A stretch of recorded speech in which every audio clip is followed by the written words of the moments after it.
All right, this video is on area of triangles and parallelograms, okay?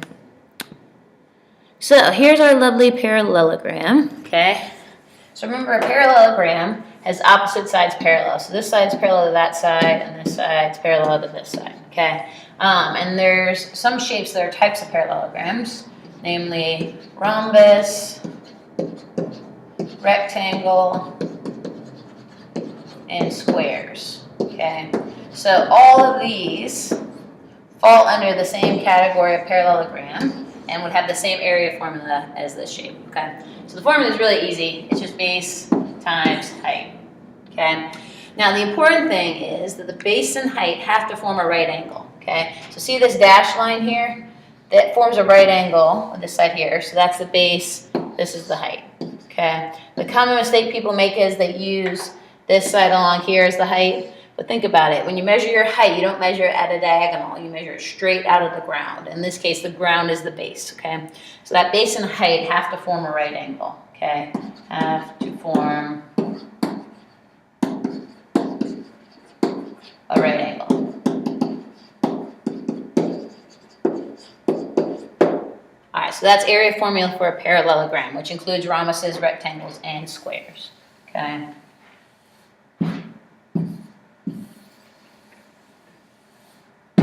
There we go. Triangles, very similar, because actually if you think about a triangle, it's really half of a parallelogram, okay? So that's why the area formula for a triangle is base times height divided by 2. Because picture this triangle right here.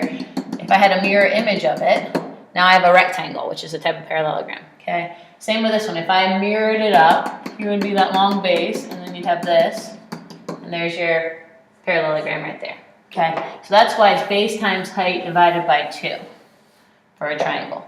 The biggest mistake people make is they leave out the divide by 2. They just do base times height. So make sure you do base times height divided by 2. Okay, so let's test it out on these two triangles. Okay, so looking at our one on the left, we have perimeter and we have area. Okay, so remember our perimeter from last lesson is just adding up all the outside sides. Okay, so we got 4 plus 3 is 7 plus 5 is 12 centimeters altogether. Okay. Now, area, we need our base and our height, and you go, okay, which one's the base and the height? Remember, they're the sides that form a right angle, okay? So 4 and 3 in this case. So I'm going to do 4 times 3, which is 12, but don't forget that divided by 2, so it's 6. And since it's area, it's square centimeters, okay? All right, and our next one, perimeter. Now, remember, again, this is when people get tripped up. Perimeter is only the outside sides. So I'm only going to add up these. The 10 is not part of the perimeter. It's there for the height for the area, but we don't need it right now, okay? So 13 and 13 is 26, plus another 8, we get 34 centimeters, okay? Now I'm doing area, and now I'm looking for that right angle. There it is right there. So I want the 10 and the 8. Now the 13s are useless, okay? So I do 8 times 10, and I divide by 2, I get 40 square centimeters, okay? So just be careful, make sure you know what the height is versus what the outside sides are and which ones you're going to use for what, okay?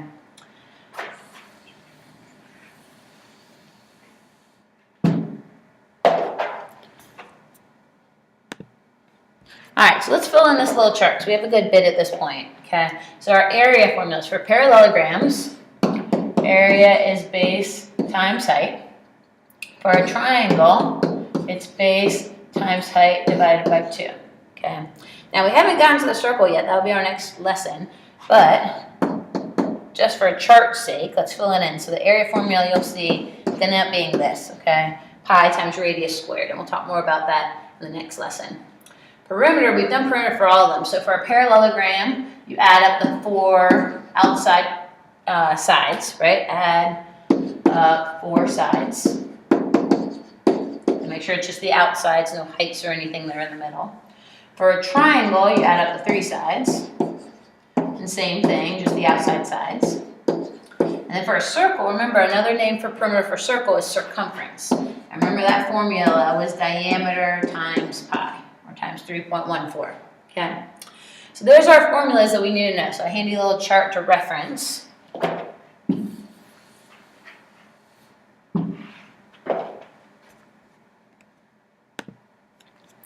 All right, right, so I want you to go ahead and pause this, answer these questions, and then hit play to check your work.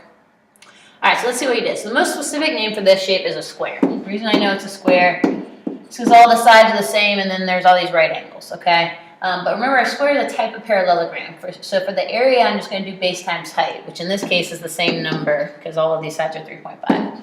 So for area, I'm doing 3.5 times 3.5, okay? And end up with 12.25 feet squared because area is squared. For perimeter, I add up all the outside. So you could do 3.5 plus 3.5 plus 3.5. Or you could just do 3.5 times 4 because there's 4 sides, right? And they're all the same. So 3.5 times 4. And I end up with a perimeter of 14 feet. Okay? So that's our area and our perimeter for this square, which is a type of parallelogram.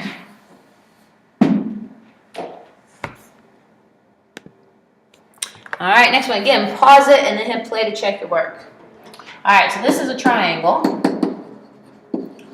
It is not a right triangle. Sometimes people will claim this is a right triangle because they see that right angle in there, but that angle is not part of the triangles, okay? So we don't actually know. It might be a right triangle because actually that might be a right angle up there, but I don't think so. I think it's a little off from that, okay? So anyway, so we're just going to call this a triangle. So remember, our area formula is base times height divided by 2. So I'm going to use these two sides that are making a right angle, 5 times 12, and then I divide it by 2, and I get 30 square feet, okay? For perimeter, I'm not going to use that height. I'm just going to use the outside sides and add those all up. So I got 7 and 10 is 17, plus another 12, get 29 feet for my perimeter, okay? So that is area and perimeter of a triangle.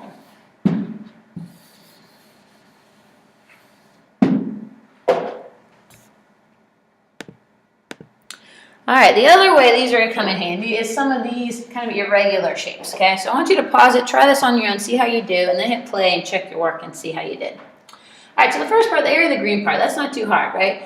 So this the green part's a rectangle, it's 8 by 12, so I just do 8 by 12. Get 96 square units square, okay? Then it says find the area of the yellow and green part combined, right? Well, that's pretty easy. That's just the whole thing, which is 30 by 21. So if I do 30 times 21, get 630 units squared, okay? Then it's leading you to find the area of just the yellow part. So what is just this border here? Well, if the whole thing, the whole yellow and green, all of this is 630. And then this green part in the middle here, which I ultimately don't want, is 96. If I subtract them, that will give me just the yellow part, okay? Because it's as if they had the entire shape, and then they removed the green part, and they only want the yellow part, okay?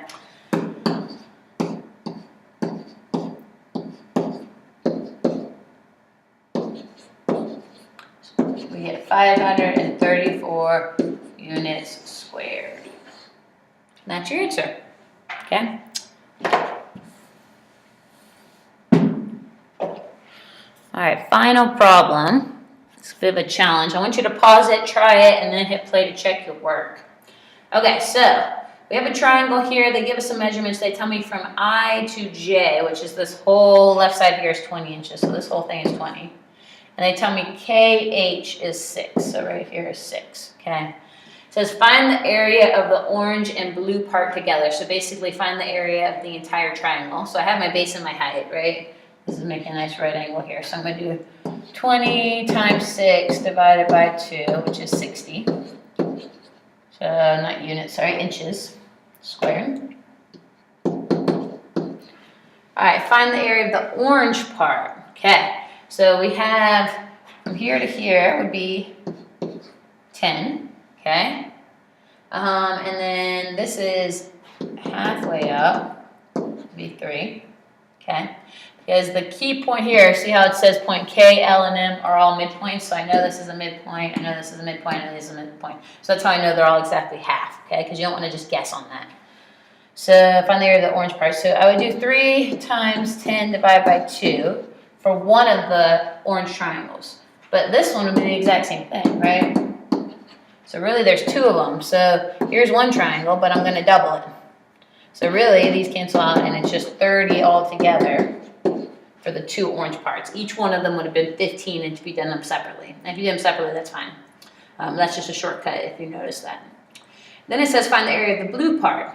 Well, you could do the math and figure it out with a parallelogram and sort that stuff out, or you could just go, okay, if the orange and blue together is 60, and just the orange is 30, that means just the blue is also 30. And that's your answer. So that is area and perimeter of triangles and parallelograms.